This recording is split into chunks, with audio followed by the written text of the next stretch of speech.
Doug here. This week's bonus interview is with actor Ted Sterner. Ted had a really interesting story because he started acting so late in life, but he had the passion at a younger age. While he was in high school, he worked at the Paramount Theater in Springfield, Massachusetts, and the gentleman that ran the theater was from Broadway. And then later in life, Ted was like, that guy was really happy with what he did. So then Ted got started in acting and he dove in head first. He's a real student. You'll hear from his stories every time that he steps foot on set. He's just not there to act. He's there to learn. So he's kind of like a sponge when he's there. And he has quite the passion for it, and you'll hear it. And he loves helping out up-and-coming actors. So I'll put all Ted's information in the episode notes so you can keep tabs on him. You can check him out. And don't forget to subscribe, because this Thursday we have our interview with Joe Alves. He was Oscar nominated for his production design in Jaws. He worked on the second Jaws, and he also directed the third, worked on Close Encounters of the Third Kind, Escape from New York, and so many other movies. And he has a great Steven Seagal story. So don't miss out. But first, listen to our interview with actor Ted Sterner. What I like to do with these is really just find out about people, how they got into acting, why they're doing it. So where's your story begin? Where'd you grow up? I grew up in Ludlow, Massachusetts, in basically the Pioneer Valley area of Springfield, Mass. Oh, okay. It's kind of a central portion of Massachusetts. Just a few minute ride, you're out in the Berkshires. But went to high school there. I went to Oberon Munson Academy, back to high school. I was all over the place. But I didn't have a great childhood, and one of the good things that happened was I started working the Paramount Theater here in Springfield, and it was completely renovated. Oh, yeah, it was beautiful. It was the largest screen in Western Mass, I believe. So I quickly became the stagehand and the go-to guy, and the management came out of Broadway, believe it or not. And so I was the only one with a car at, still 17 years old. So I ended up doing film running and running the stage. Beatlemania was there, and I was the gopher for that. And that gentleman, his name was Roger Stevens. He just loved Broadway, worked at Samuel French House of Plays, and he tried to get me to take that mask off I was hiding behind. But that didn't work. I was too young. So years later, and going through marriage and having 3 children, I came to a point where the kids are going to the military and college, and I said, well, what am I going to do? I'm tired of working on the house, and I thought about Roger, and I said, I remembered seeing him in Manhattan, and he didn't have a lot, but he was very appreciative. And I said, why would a person stay in an industry if they didn't get anything out of it? We're so programmed to make money and all that. And it dawned on me that he really loved it. And that's why I said, I have to investigate this further, because I did enjoy the high school troupe we had that visited all the elementary schools, and the energy was great. And I said, I'm going to look into this. So that's how it all started. 5 years ago, I was back in it. And what was your first step into doing that? Were you like taking some classes or just reaching out to like the local theater? Well, that's interesting that you said that. Let's see. So she's 20. Oh my gosh. So my daughter at 14 years old wanted to go to Barbizon, and I don't care for grooming schools and all that, but I became very active, and we went on cruises with them. And she pulled out of the industry about the time that I was going in. And I just saw the huge business that it was. And I said, I know I don't need all of the classes that are offered out there. I know that for a fact. But the big question is, what classes don't you need? So I went right into New York, and I hit this this national brand casting directors group that basically was to just brush you up and keep your improv skills going. And I sat down, and I knew I was in trouble. And I did things like that. I went to Actors Connection and threw myself under the bus there. And I ended up going to Bates Wilder at CP Casting in Boston, who was wonderful. and I tried some other locals, and they weren't so wonderful. And I started seeing some undesirable things that I really didn't want to partake of. I wanted to learn to act, and I called Rod Rowland. I don't know if you would know Rod. I remember him. No. But he started with X-Files. Oh, okay. And then started dating Gillian Anderson, and he worked with Schwarzenegger. He's been on a ton of stuff. And Rod Rowland, check him out.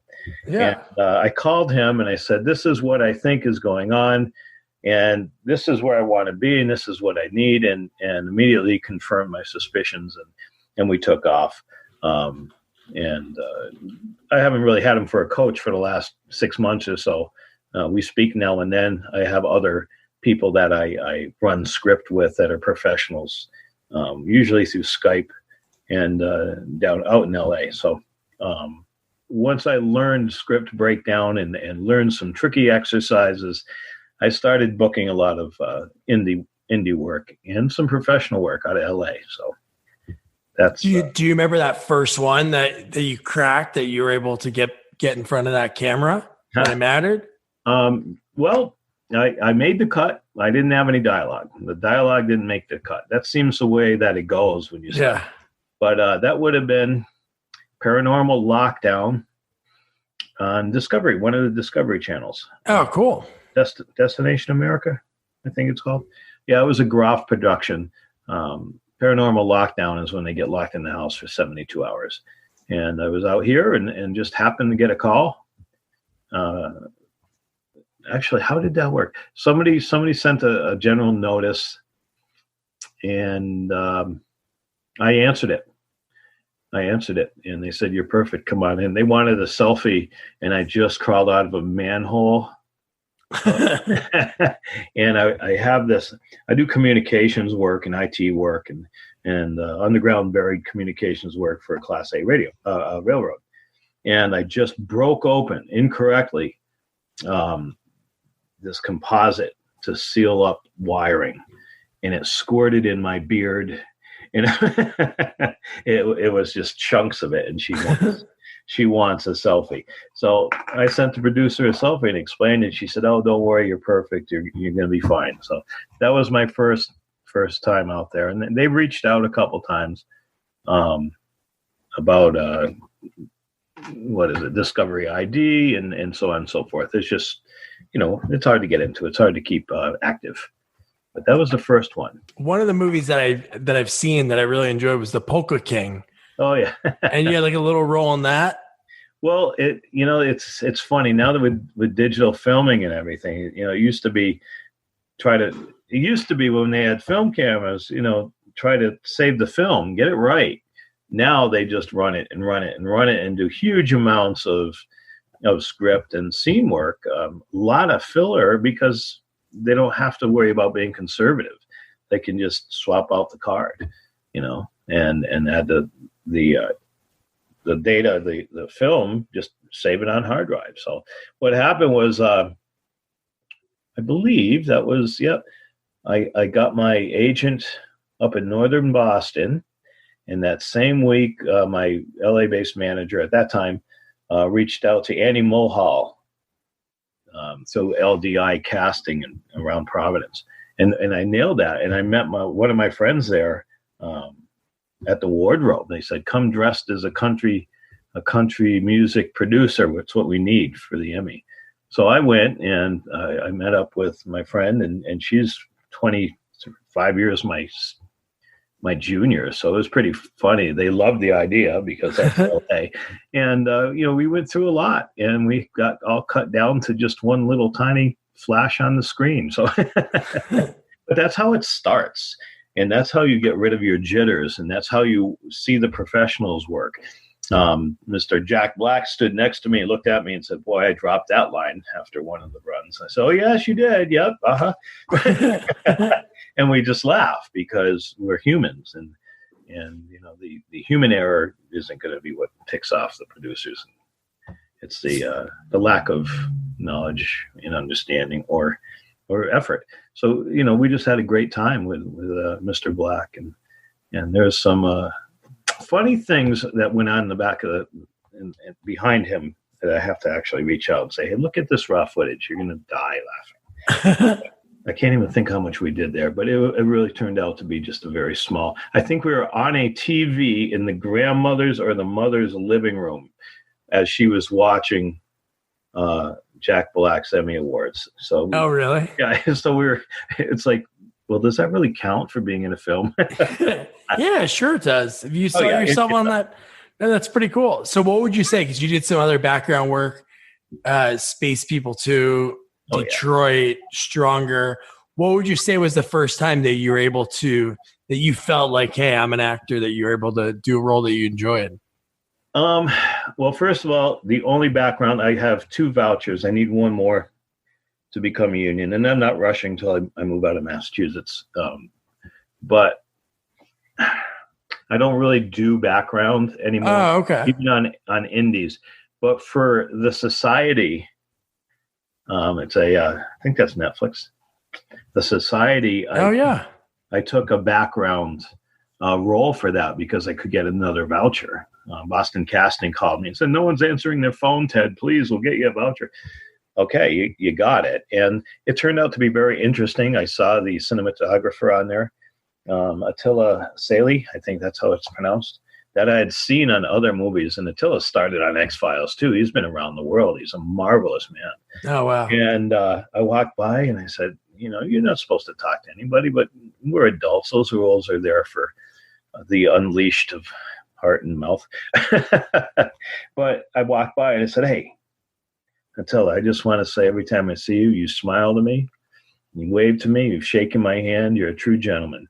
That night, we were friends on Facebook, and we've been following each other. Oh, that's cool. Yeah, you get the professional levels. Naturally, he wasn't giving orders to his people, and he wasn't working with the director at first AD. And that was a wonderful time. If I have 5 minutes, I'll tell you a little story. Yeah. I have met this woman. I'm not going to give you her name. On the set of the Society, in the scene where the adults are watching their children on like a senior show in the auditorium. And I walked in, and this lady came to me and said, hi. I said, hey, how you doing? I said, pretty good. I said, do you know what's going on here? I said, no, not really. I skipped work, and I don't really want anyone to know. I said, would you like to enjoy it some more? I said, I have a little class I give. It's usually 5 classes, and it's called Set Ready, and I'll have you understanding in no time how this all works, and you will get some high profile background shots so you can surprise your family. And she said yes. So I started explaining things, and I pointed out the head PA, and his name's Scooter Parada out of LA. I said, that's our friend Scooter. We're going to do whatever Scooter tells us to do. It doesn't matter. You just demonstrate that you know what you're doing. You don't look or talk to the principals. You don't look at the camera, and you keep an eye line if you have to sweep the room, and you do what you're told. She said, okay. So we did a little scene. They moved, a group of younger PAs moved her and I to the front of the auditorium, and we stood there for about 45 minutes while they shot film in the back. And she was getting upset. And I said, look, her name is Maria. I'll tell you that. So Maria, look, you want me to be your husband. That girl's our daughter. We're here for her. I said, let's get warm. Let's get warm with each other and relax. I said, we're going to stay right here. We're not going to move. So I started talking to her about our daughter. And I just made up this backstory. And after about a half an hour, she goes, I get it. And I taught her about the moment. I taught her about, being in the moment and communications. And I taught her some dialogue. Sure enough, Scooter's people come over and grab us and bring us to this side. And the principals sit down in the office facing the stage to be watching the kids' show. And they grabbed us and sat us right in the middle of the 5 principals. Third row, fourth row from this camera the size of a VW. So oh, wow. And she just said, oh, my God. And I looked at her, I said, Scooter is our friend. You do what he says. They came and put the makeup on her and that wasn't enough. After break, sure enough, we were probably 8 feet from the director and 3 feet from the camera for the opening of that particular scene. She's gone on to do some more acting, all because of, a few hours. So That's the effectiveness of my personal training. And I only do a couple people at a time. So, well, that's pretty cool. yeah. So now it was fun. And I kind of, at that time, to answer your question, felt like I knew what was going on. And then there was a couple days later, I was able to go to Danvers, Massachusetts for the same show. And in this particular place was beautiful. They had a full church built inside the studio with silk screen surrounding it for the outside atmosphere. So you could see houses, and it was wonderful. So now I'm sitting down there with Mr. Kaiser, and he's looking at me going, "Oh, I just saw you." And who walks by as I'm sitting with the union steward? It was Attila, the cinematographer. And he's telling people what to do. And he stops and he looks at me and says, "Teddy, how are you?" And he started talking to me. And the director on the first day, AD, and the union steward looked at me like, "Who the hell are you?" And it just comes down to, being friendly, being professional, showing an interest in other people and what they have going on, and just being positive. And that's when I knew that I was acclimating just fine, and things were going to be just okay. That's when I felt like I was part of the industry. Well, that's cool. That was still just background. It's just, so now I don't do background unless it's a large production company out of LA. Each time I go, then I meet the people I know and new people, and it's just fantastic. Well, that's really cool, Ted. That's good, especially when you know something enough to teach it to someone else. That's when you kind of like reassure yourself that you know what's going on. I do learn that way. I do. That's the way I learn. That's the way I teach some of the guys at work when we have problems technically. Yep, it works very well. It's worth it. I can't say she's my student. She's had other training and such, but this young lady doesn't even have her demo reel yet. And New York's reaching out to her and asking her for resumes and come on to talk to us. And it just works. If you know what you're doing and you demonstrate knowledge and the understanding of the procedures, then you're perceived as a professional. If you just want to be a hard ass with the mask on and look like you know what you're doing, they're going to see through that. Definitely. It's all good training. You have to have training. You have to come to the aha moments. And when I try to teach, I'm not going to explain to you everything. I'm going to bring you to your own aha moment. And that's when it's rewarding. So I just have to get you to this position where, it's unfortunate we don't have the video here, because I could bring you to an aha moment within about 30 seconds. I've had kids from Emerson in Philadelphia Conservatory sit down, and I've had them run the script, and then I run the script, and they just go, "Wow, oh, that's cool." These are seniors now. Haven't learned these things, and which really bothers me, because at least do a semester where, okay, this is how you're going to break down your script, and make sure that your nuance and your voice and your energy is correct according to the script. Because if they're not, and you go on an audition, it shows and demonstrates to the casting director that you don't have good script breakdown skills. Now, if they submit you for a part to a production company with $50 million, $20 million, and you suck because you really can't do that, is that production company going to go back to that casting director? No way. No, you have to demonstrate that you have developed skills, a method of breaking the script down. And then I go to a step further. I have a trick where I confirm that I am correct in my analysis and my responses to, or my actions in response to the beats and the hurdles and the obstacles that the person I'm across from is giving me. And then I go another step further, and I'm just going to say it's a series of exercises. So I can take any adjustment you can give me. I've had casting directors in Long Island stand up and clap. That's powerful. Thank you. Can you do that the same way? I was hoping you'd ask me to do it different. But, it's just really the time and the money you put into it. You can put in $50 for 5-week courses for the next 4 or 5 years. Or you can just say, okay, I'm going to put down $3,000 and we're going to be done in 6 months. It depends how you want to do it. I still do not believe that if I didn't go to Rod, that I would be where I am today. And I'm not, I'm coming to a point where I'm in the public and people are recognizing me a little bit. Oh, that's cool. But, I also have done commercials out here in my area too. But I definitely know I would not be as comfortable on set, walking on set. And this is a two-sided coin, because you walk out there and you feel the flow, you feel it, you synthesize with the script. If everything's important to you, you're into the scene. And I wouldn't be here without Rod and Bates Wilder, who started me off, because they brought you to the aha moments. I would still be doing, energy exercises and manifesting the spirit of a swan. No, I want to act. When you get in the green room, you might see who you're across from. You get on that set, they're going to do the blocking. You better be ready to run it with them, because you're going to run it and you're going to leave. That's a professional. You're done. I'm done for the day. No, it's good that you took that, like what you learned, and you're able to teach it. Oh, yeah. And build upon it. And I love teaching it. The downside of walking in, strutting your stuff, knowing that you've got this, and there's a couple of smaller producers that will take my suggestions to heart. Why don't you block it that way? Do this shot now. You're right at the door. Oh, yeah, that's right.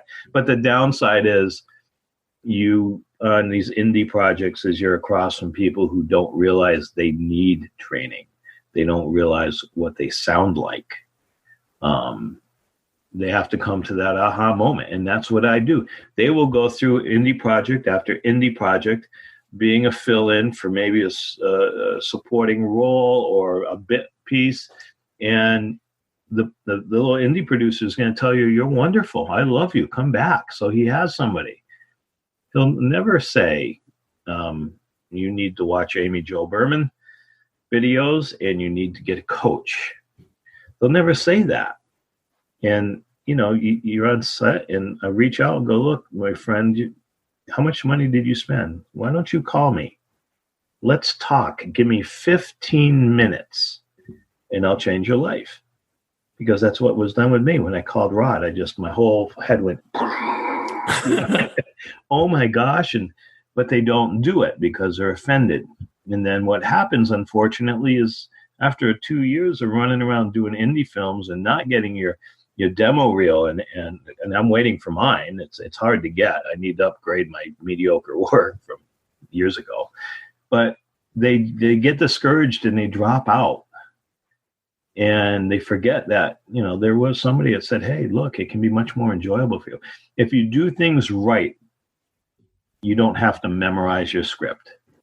I just got a few audition self-tapes submitted to me for my short, Hunter John, that's coming up. Oh, cool. And there was only one female that did well with her nuance, and she read the script, and she read what she was coming into the script with the moment before, but she tried to recreate the scene instead of just giving me it in front of a blue or green screen. So they need to demonstrate that technical skill to me, because if it's not important, then when I ask you to do something on a set, especially Hunter John, the risk is you might not do it. Why? Doesn't matter why. The shadow's wrong. The audio's wrong. There's something wrong. You have to do it this way. Just do it. That's what you get paid to do. So, a lot of these younger folks and even a couple other ones are just stubborn. I'll figure it out myself. Well, why are you trying to figure it out yourself? You're going to waste your money. That's what I'm telling you. Some people, it's just so hard to get through. Let's go to Manhattan and start building a new city. Well, how about you go talk to the engineers? They already know how to do it. What does work? What doesn't work?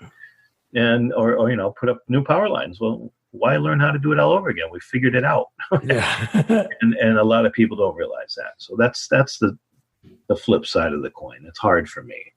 I want to see people have a good life. I've been through a lot of hard things, and it actually broke me. So I wasn't this hard masked man, this macho idiot. I I realize, you can go through the things you have to go through in life. You don't have to do it aggressively and put other people down, and they're trying to have a good day too. And that's what I want to see everybody do, is have a good day creating an energy-based art form. You got me rambling, so. No, that's awesome. No, I love when people go like that. No, because I love the passion. That's why I love doing these interviews. So I've talked to a lot of people that are just starting out or have been doing it a few years, or people that have been industry writers, producers, directors, 30, 40 years. Mm. So no, that's really cool. So what are some of the things, I know you have a lot going on. What are some of the things that you can talk about that you have coming up that you're excited for? Want to shop Walmart Black Friday deals first? Walmart Plus members get early access to our hottest deals. Join now and get 50% off a 1-year annual membership. Shop Black Friday deals first with Walmart Plus. See terms at walmartplus.com.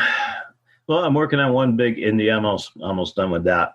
And that's Joe McGee Productions. He's actually an author that makes some quite humorous little indie films. That CGI isn't very good, and but it's a riot to work with him, and we're learning together. We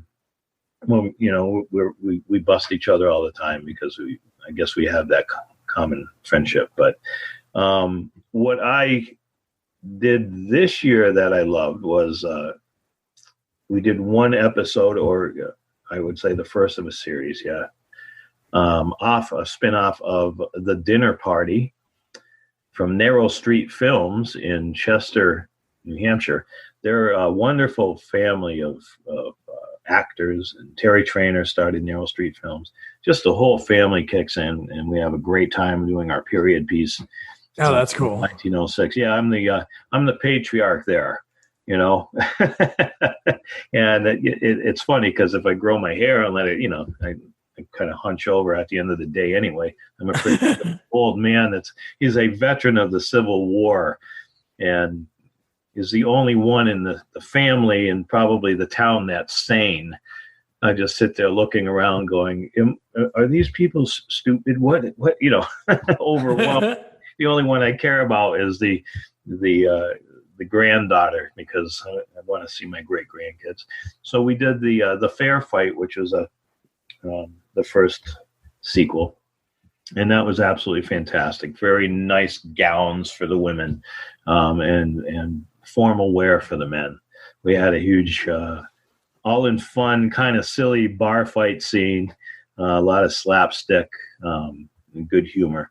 I love that family. That's dear to my heart. And then my Elixir of Life, Too Much Juju, is in post. We did that last year. I noticed, and here's some advice to a lot of young people. You get these producers that get their camera and they don't know how to budget. And they get this attitude, I call it, it's wonderful that you're involved with my project, isn't it? Okay, I need you 3 weekends this month and 4 weekends next month. And what happens is they don't realize that it's not as nostalgic after a while for the actor using his money and eating pizza every weekend. Yeah. Projects fail, or people stop showing up, or they don't budget, and they God, it's terrible. Too much gas money. So I started doing my own shorts and my own pilots to be in one location, one set, 1 day shoot, period. You might have to spin the camera around or walk 200 feet, but that's it. Yeah. Maybe a second location, but I don't plan on that. So Juju was done, and I'm like the worst actor, I have to say, out of that whole thing. I was so nervous with my own script, it wasn't funny. But but by the end of it, I'm settled in, and my character is quite hyper anyway, so it worked. But we did it with Sal DeGreco and Paul Stamper's Media out of Windsor Locks was the producer and cinematographer, and Sal DeGreco was the director. And we actually finished 16 pages in like 6 hours, and with an hour lunch. Oh, wow. Everybody was spot on. We had a Gunther Grambo from Grandpa's Cycle from Redbox. He was our bartender. And we had a good group. And Isabella Karanji You look up Isabella Carangi and Danny Felix. I coach them once in a while. Oh, really? That's finished. awesome. Yeah, the director said, "Okay, guys, next we're freaking done." Yeah. I knew the owner of the bar. It was a fantastic bar. It took me weeks and weeks to find a bar where I could shut off the HVAC and the compressors. And it was absolutely quiet. They're doing a wonderful job at that. Matter of fact, I know the owner of the bar, and he left the taps open for everybody to have a couple beers. So that's very kind. That's always good after a long day. Yeah. So one of the things on there that caught my eye was JFK Jr. Right. That young man has put me on there, and I see that he's adding people to it. I think Daniel Francine is on there. I gave her a little bit of the method I used for script too. She's a friend of mine, beautiful lady, and he's just very slow. I think he's a student. Oh, okay. I know a mutual friend of his who moves at the same speed. So it's like, okay, kids, yeah, put it on there. I'll be whoever you'd like me to be. Just let me know if I have to shave or grow my beard. Yeah. But he's slowly getting people together, and I think once he graduates in 4 years, we'll be up and running. Oh, okay. Hunter John is the next project I have, and I've been having some trouble finding a young lady who can handle. She's going to be taking out the killer. And when you're watching or reading my script, you go, "Oh my God, there's sexual undertones everywhere," and it's like, no, not really. It's there for people to interpret any way they want to, she was abducted by this guy, and there's some blood on her legs, and you can, right away I had people going, "Oh my God, what's that?" And it's like, if that's what you want interpreted, yeah, you're the one with the mind, not me. But she literally has to get to a point where she's going to have to be a little violent on me, Hunter John. And I designed it that way for her victory to be very sweet for everybody that will be rooting for her. And there's more to the story than that. It goes on and on and on. But I designed that one for maybe streaming outlets for shorts, for thrillers, with the potential for the lead to change whenever necessary. If somebody likes a lead as in the Killer series, the Hunter series, pardon me, then keep her or him on for as long as they like them. When they start losing some numbers, then kill them off. No, it's pretty cool. You look pretty crazy in the photo on IMDb. Oh, you like that? Yeah. You see those eyes? Yeah, that's pretty serious. And the teeth. Oh, the teeth. Yeah. I have a picture I'll send you later. When I walked out of the barn, I have a man cave in my barn on the second floor. So it's sweet. 98% quiet. And that's where I did the teeth. I walked out of the barn with my hair a mess anyway. It was long, very long for that. And my wife just almost passed out because I didn't have all the dirt in the raccoon eyes. It's a intense picture. But like the raccoon eyes, what you see there is a faux pas. That's a mistake of makeup not communicating with the camera department because I didn't want the eyes that dark. Okay, I see it. So what I did was I wrote it in the script that right before the death of the hunter, their eyes become very dark. So it did work out. But that's what you see there. I was like, oh, you got to be kidding me. I had these photographers. We're in a swamp. I was up to my crotch in methane and leeches.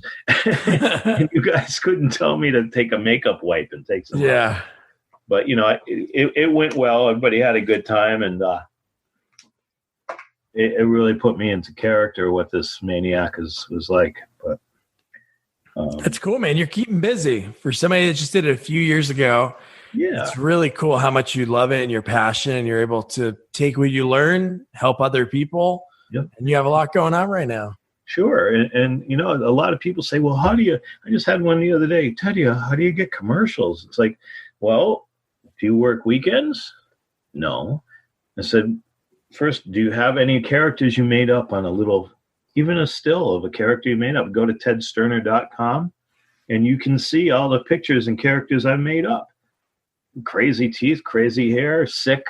It's all makeup and lights. And no, I don't have any of that. I said, I booked quite well the whole campaign for one of the credit unions in Pioneer Valley on an audition I just happened to post in a friend's site who owns a media outlet. No way. So then I was on the radio and, oh, yes, I'm your rich Uncle Reggie. Everybody wants a rich Uncle Reggie, that type of thing. I like that. Now I listened to that reel. That was pretty cool. Yeah. And, we're learning. We're piecing it together. I'm learning and I'm piecing it together. My audio equipment's gone, unfortunately. So what you hear is most of it is professional. So I make up another one. I'm going to be ready for, matter of fact, I'll probably be finishing it up tomorrow and sending it out there, putting it out there. But if you can't get in with that group and you're in a union area, it's because, well, I know in LA, they just want union because they don't want to deal with the paperwork. They don't have to deal with the non-union paperwork. New York, there's some non-union stuff going on, but you have to get out there. So what do? You work Saturday and Sunday? I forgot his name, Bill. No. So, well, why don't you go over to one of these small production companies and say, I'd like to do an internship and help out around here and get to know the ropes. And they're probably going to start you out sweeping, but all of a sudden when you show you're conscientious, one of their weekend workers is probably going to want some time off. And that's when you start acting and you start showing them that you have a personality and you can be somebody else and let it out. And you're going to start getting work. That's great advice. It's sacrifice. Everything worthwhile you sacrifice for. I'm still sacrificing. It's that's where you start. But now people call me and say, hey, will you be in this pilot? Will you be, we have co-moms. And I'm sorry, the woman's name is Ravjot, Ravjot, and I can't pronounce the rest of it. She's a beautiful person, but I cannot pronounce the rest of her name, and I don't have it handy. But you can look up Ravjot for co-mom. She's all over the Eastern Seaboard with her work. Co-moms was fun. I was Tony, a orphanage representative.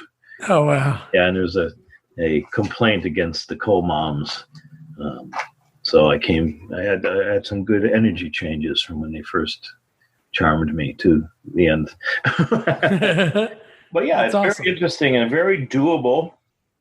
I don't, it really kills me, Doug, to think about so many people and so much talent that's being lost because they're spending thousands of dollars and the training's not going anywhere for them. Some of the studios do wonderful. Some of the casting departments, if there's not a lot of work, I have to ask myself, do they want you to be a good dialogue actor quickly, or do they want to make money off you as background? I don't know, but I don't want to be waiting around. When I took my intermediate course in Boston, I knew more than the other people. I knew how to hit my mark. I knew what it was. I knew what it was to get back to your ones. I knew what it was, all the terminology that's useful. I knew, and they weren't teaching us that. I ended up running the camera. And that's when I called Rod. I said, something's wrong. I don't want to be a student of acting. I want to learn. I don't need to know the history of acting to get up there and be the creepy guy or be the I have to be right in doing that itself. You see my point? Yeah. So there's no reason. I mean, if your listeners want to look up tedsterner.com. Yeah, I'm going to put all the links in the notes of the episode, and I'll make sure to. Glad to talk to them and Skype with them. Yeah, totally. Really, because it will make a difference. And even if let's say it's advice for a child, I spent tens of thousands of dollars for my daughter. And why not sit down and talk with me? We'll have a pizza for the next 3 weeks, and I'll guarantee you 90% of the kids, when the work comes, don't want to do it. So I just saved you thousands of dollars. So listen, if you guys are listening, yep, reach out to Ted. I'll put the links in the episode notes, and he could save you some money and help you out. Thank you. And yeah, we'll help you. One young girl cuts my hair still. Her boyfriend called me and said, can you get me an audition? Can you tell me how to do it? And when I was done with him, he said, I see. An audition, I would have went to Boston, New York, and just came home. I said, yeah, auditions are fun. But if you want to do that, then let's audition. I'll teach you how to do it in front of a camera, and we'll do it for a lot cheaper, and you won't walk away embarrassed. So what I'm saying is there's information you need to demonstrate and a proficiency you need to reach to be successful. And the best part is, if you find you don't do it, you don't want to do it, or it's not something you thought, because it's totally different than what you think it is. If you get to that point, you save thousands of dollars. And that's, I don't want anybody to go through the financial disaster I'm going through, because all the schooling, that's the demise of the families, the colleges and everything, I think, for my finances anyway. Yeah. So that's something I offer. And right now there's Dream Studios in West Springfield. I'm just filling out a conspectus and a synopsis about laying out this basic acting plan for a workshop over there. And then from where I would bring the people, they'll walk away knowing their brand, knowing which professional coach they could go to. Let's say Kat Shea in LA for children and teens. Rod Roland, if you want to be the bad boy, or like Javier Bardem, that type of thing. Or do you want to do maybe like the Charles Playhouse and plays, and they'd send you to Bates Wilder. But you'll know your brand, you know what you need. You can continue with me, and I can wrap you up tight so you can walk right into those relationships and not have to be worried about the definitions of the words you need or might not need. You can get right to learning what they're trying to teach you. That would be a lot of fun for you. But that's what I'm laying out right now. So, hopefully I can get the report with the suggestions to the studio, and just get people involved in such a manner that they enjoy learning. And I'm to a point now I forget the camera's there. And that's where you want to be. That's good. Yeah, that's from what I hear from a lot of people. That's what they want to do. Yeah. So and you can at least sit down and learn the 4 or 5 rules of background, and you can be in a movie, right? Because there's a big difference. You want to be in a movie, you want to be an actor. So a lot of people go, "Oh, I don't want to do that. I just want to be in a movie." Okay, well, I'll make a phone call and we'll see if we can set you up and get you on a movie. That doesn't always work, but there's a way of getting their attention every time. So yeah, that's something I keep myself.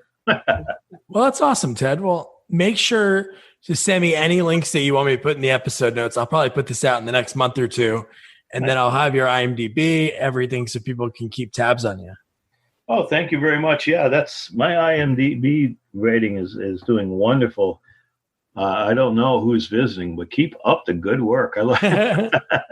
Because let's face it, I'm a new actor, and new actors don't make the cut a lot in dialogue, but it's happening. And I have people calling me now. You also will get print work, even at my age. One of them is kind of like a healthcare type of print ads for different types of clothing for needs. And everybody laughed at that, but I made $500 in 2 hours. There you go. $250 an hour. That's good. Yeah, you can laugh all you want there, boys, but what did you do today? I had a beautiful woman putting on makeup and doing my hair, and I went and made good money. So once you get out there and you get your face in certain places, you'll be picked up, I got one from Boston Casting, I think it was, they didn't tell me. They said $500, show up at this address. And of course, there's never any numbers on businesses. And I was 10 minutes late, and they had no problem. They stood me up and they put a Confederate coat on me from the Civil War. Oh, wow. And they started putting on the beard, the long white beard. And I was like, what's going on? Well, they weren't telling us until everybody was there. And they said, what's happening is the Gettysburg Museum in Pennsylvania. Notice that when kids are out walking through the field going to the monuments, they're on their phones. So they're not learning anything. So they started this project. I hope it goes through. I think it's a great idea. And the project's going to have a very nice winding road going through the fields of the whole where the war took place, and meandering, meeting at different points the monuments that are there. And then there's some in the woods too, no one ever sees. So now they're going to be able to see them and drive slowly past them, get on their social media, and then hear the information associated with a three-dimensional character. And I was Robert E. Lee.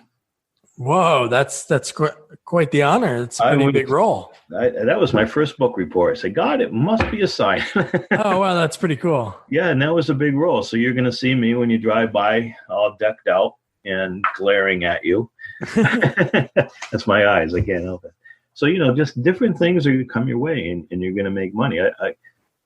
You're going to, if you practice what you are taught, you will make money. And that's hard. We like to move our head. We like to move our head when we're talking to the camera. And here's something no one thinks about, Doug. And you've heard it. When someone gains weight, it's shown very, very easily in the camera, isn't it? Oh, yeah.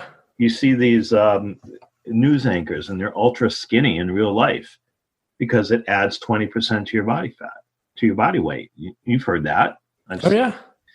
But that's a reflective light. That's a reflection causing that seemingly magnification.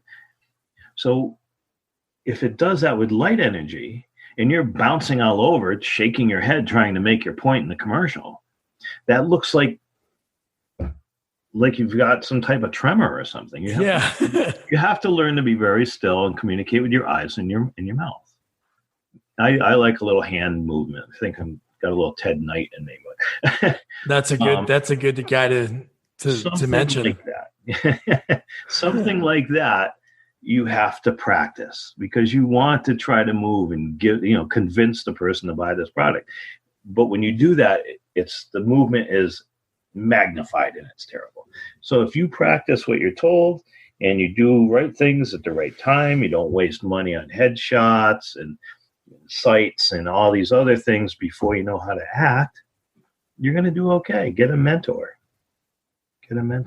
Send me $5 in coffee to my favorite place to get coffee in the morning, and call me once a week and say, what should I do now? Should I do this yet? Why are you making a resume when you haven't had your first acting class yet? Yeah, no, that makes a lot of sense.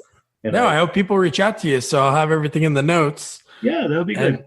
Ted, you know a lot, and it was really good to be able to hear your stories, how you got started, and just how much you learned.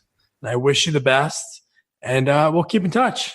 Thank you for having me, and do as you will. And I'm going to promote your show on my Facebook, of course, and it's been fantastic. I'll keep in touch, and I'll keep you updated on what's going on. Maybe we'll definitely, man, have some coffee when I come out your way. Oh no, definitely. Or if I come up there. Okay. Yeah, give me a holler. All right, man. Have a great night. Hey, thank you. You too. Bye.